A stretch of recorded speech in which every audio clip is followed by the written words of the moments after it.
Patterson Boxing Club in Highland, New York, with two-time champ, Mr. Tracy Patterson. We have the pleasure of being here with him. Real Scene Sports is appreciative that he's taking the time out of his day to talk to us. How are you doing today, champ? I'm doing fine, thank you. How about yourself? I'm doing well, thank you, thank you.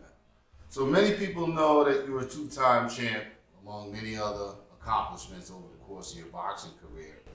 But could you tell the viewers a little bit more, or kind of give them a walkthrough of what your career looked like?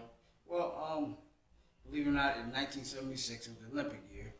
I was watching Sugar Ray Leonard, the Spinks brothers, those guys perform in the Olympics, and they all became Olympic gold medalists. So it kind of got my attention. So, and I found out about the gym in New Paltz, who my dad was running. At the time, you know, I wasn't his son. I was just a kid in town, just looking to keep busy and find myself. And I found my way to the gym, and that's how I got started. I started at 11 years old, weighing about 70 pounds soaking wet. Wow. But when I first got there, everybody was much older than I. So it was kind of a little bit intimidating, but my younger brother was with me, so it was kind of like that neutralized a little bit. So I had somebody there with me and my brother, and that's how I started. Eventually I went there for about 2 weeks, you know, just watching the guys. And then my dad came over and asked me if I wanted to try boxing, and I said sure. So he gave me a boxing stance, and I was on the way, you know, and I grew from there to love boxing. Excellent. That's awesome. So who was your favorite, who was your main inspiration as far as boxing is concerned? Well, besides my dad, I used to look up to Sugar Ray Leonard, because he was one of the first guys, like I said, that I saw in the Olympics. And it gave me that, you know, that desire to want to go and pursue boxing. You know, Howard Davis was also on that team as well. And those guys, you know, my brother and I used to fool around a little bit with one pair of gloves. He grabbed the right hand, I grabbed the left hand, and so my brother and I, you know, we both decided that we wanted to go there and learn how to also learn how to defend ourselves too a little bit. Absolutely. Yeah. So talk about some of the rewards. I mean, being a champ is a huge thing, and I know it's a journey to get there for a lot of up and coming boxers. I mean, to get to that peak moment in your career, it has to be one of the most incredible feelings in the world. But talk about some of the challenges of being a champ, and even in your journey getting there.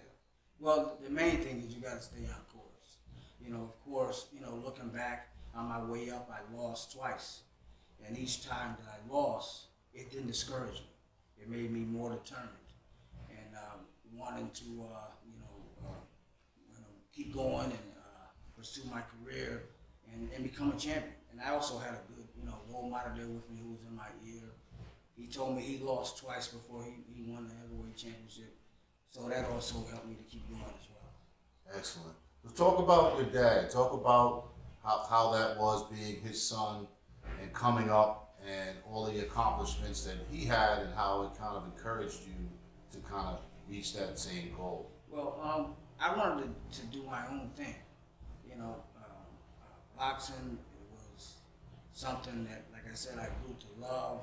And by me wanting to do it and pursuing a career in boxing, he wanted to help me as much as he could. And I think being that he didn't push me to do it, it was something that I wanted to do on my own. I think that kind of like, you know, it helped me to want to keep going and pursue my career. That's beautiful. You know, my mom's, you know, getting back to how the adoption took place. Sure. My mom decided that she wanted to move back south. And I think I was like 15 years old. I already had a bunch of amateur fights. And I grew, you know, to love boxing at a very early age. And I told my mother I wasn't going to Alabama. She went, and she said, "Yes, you are." I said, "Mom, I'm not going. I'm staying here." And I didn't really know that, you know, that my dad was going to step in and help me at the time, but he did. I went to him, told him the story, the situation, and he said, "I'll go talk to your mom and see if she'll let you stay with me." And he did. He came to the rescue. He told her that he would take care of me. He became my legal guardian first. Wow. And then to keep me in school. And later, you know, the relationship grew. became my adopted father shortly after that. Excellent. Excellent. So, But I think what really helped to drive me was I wanted to help my mother. I knew my mother. You know, she struggled coming up. You know, as a young teenager, and she had me when she was 16. So that's, you know, that was tough in itself to have me, and then she had my brother. I think she was like 17, almost 18 when she had my brother at the time. She had, of course, 4 other kids after that. But I just that drove me to want to be able to help my mother, and not so much myself for boxing, even though I grew to love it. I just wanted to put a big smile and see my mother smile. I'm sure. And I knew that, you know, I wanted my mother to get the rewards of leaving me here when she really didn't want to. She left me with my dad, and I wanted her to be happy that she did that. And to this day, she is. Excellent. That's an awesome story. But what do you feel is your greatest accomplishment in boxing? You know, we said in the beginning, you know, you have a lot of accolades to look at, you know, over the course of your career. But what is your greatest moment in boxing? You know, that's a hard question. It really is. I think that, you know, winning the championship, you know, that was great. But I look back when I won my first Golden Gloves. I mean, there was no greater feeling than I ever had when I first won the Golden Gloves for the first time. Wow. And I think that may have had to do with the things that were going on in my life at the time. Just knowing that I'm on the right track. Absolutely. You know, I'm on the right track of doing something, you know, special, for not just for me, but for my family. Right. And it also made me feel good to see my dad smile. You know, Right. see him smile and to know that he did the right thing also by taking me in and giving me the opportunity to do the things that I was doing. Excellent. So, what boxer today that you can look at and say, you know what, his style is similar to mine? What boxer today kind of reminds you of yourself? You know, I really don't look at the game like that. Everybody has their own style. You know, so it's you know, it's really hard to say who I look at in that matter. You know, everybody's got their own style, their own thing. Who impresses you the most today? What boxer impresses you in today's modern boxing? Today, you know, it's really hard to say. There's so many out there, Yeah, sure. there's so many fighters out there. Yeah. And I don't follow boxing like I used to. Okay. Like when I was coming up as a young man going through the ranks, I followed everybody. You know, I followed everybody. They had ESPN all the time. Yep. What's the other one? The USA boxing. There was boxing almost every week. Gotcha. You can find a great fight to watch. So, Gotcha. and I don't watch it like that anymore. I pay attention more. I spend more time in the gym with the people here than I do sitting in front of the TV watching the guys. You're fostering careers. That's awesome. That's excellent. Who's your favorite boxer of all time, man?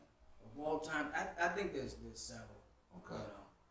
You know, of course, Sugar Ray Leonard, Yeah. beautiful boxer. Muhammad Ali, Okay. the way he used to move around the ring, he was moving, and of course, my favorite is my dad. Of course, you gotta say that. the great Floyd Patterson, absolutely. And it's because of the way he carried himself too. Yeah. Not just in the ring, but outside. True gentleman. A man, true gentleman. He loves people. Yeah. He loved the young people. I've seen him give a lot of young guys another chance that I wouldn't give him another chance. But you're a kid at that time, so you don't understand it till you grow up. You have your own children. Yes. And then you realize how beautiful a person he really was. Wow. That's awesome.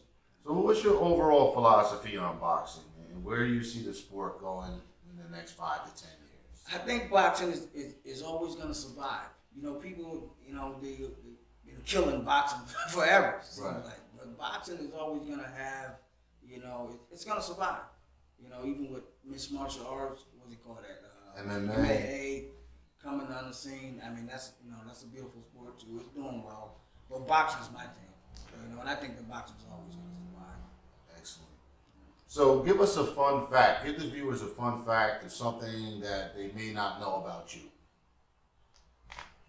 They may or may not know. They may not know about you. Give us a fun fact about you. The conversation's all been serious about boxing. Let's give us something that the fans and the viewers don't know about you. Well, most of the people, I think that I'm a everyday person. Okay. You know, I'm a guy that you can joke with. You know, sometimes people, I guess maybe because of the way I look sometimes, Mm-hmm. like I'm unapproachable, but I am. It's Gotcha. not really. I'm really approachable. Gotcha. You know, and don't be afraid of me. You know, I'm just like everybody else. Nice. All right, Coach. So, can you share your location and for those who want to come out and try boxing for the first time? Just you're here, you're a two-time champ. Who better to learn from? You know, give the viewers where to find you. Well, this is 32 Robert Street in Highland, New York. And of course, you can call Coach Tony because Coach Tony's name is on the website, I believe, for the boxing club. So call him and stop in. We're here from 12 o'clock to 9:30, Monday through Friday. Excellent.